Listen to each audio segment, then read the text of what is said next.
Washington, President Obama thanked healthcare professionals Wednesday for fighting Ebola on the front lines in West Africa, while criticizing officials who would put restrictions on these heroes who are helping secure the United States.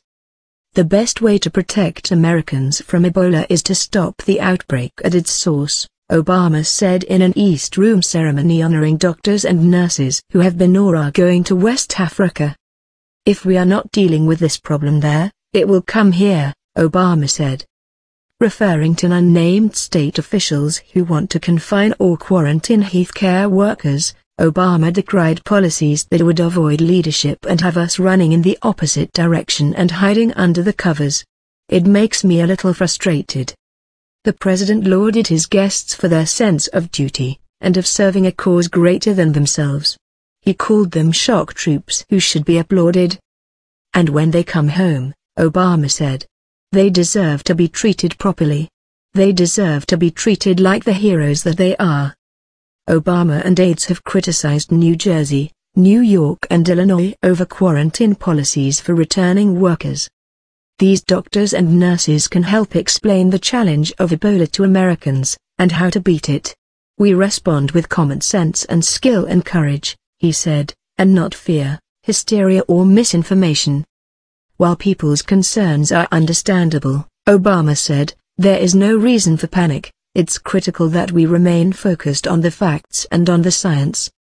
Obama seemed to nearly choke up as he discussed his frustration with state officials who have called for quarantines of healthcare workers from Africa. I put those on notice who think that we should hide from these problems, Obama said. That's not who we are, that's not who I am, that's not who these folks are. This is America, and we do things differently. Obama was introduced by Kent Brantley, a doctor who was treated and cured of Ebola after working in Liberia. He's gained a little weight since I last saw him, Obama joked. Obama spoke to healthcare professionals after a Situation Room meeting with his public health and national security teams.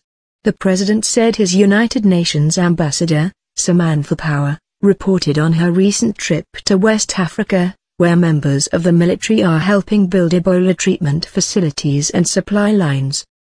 The president met with healthcare workers hours after the Pentagon announced a new plan in which U.S. troops returning from Ebola missions in West Africa will be placed in supervised isolation for 21 days. The federal government's general guidance for healthcare workers reserves isolation only for those who have been exposed to Ebola directly. Obama and other officials said troops face different situations from civilians in part because they are not in West Africa by choice.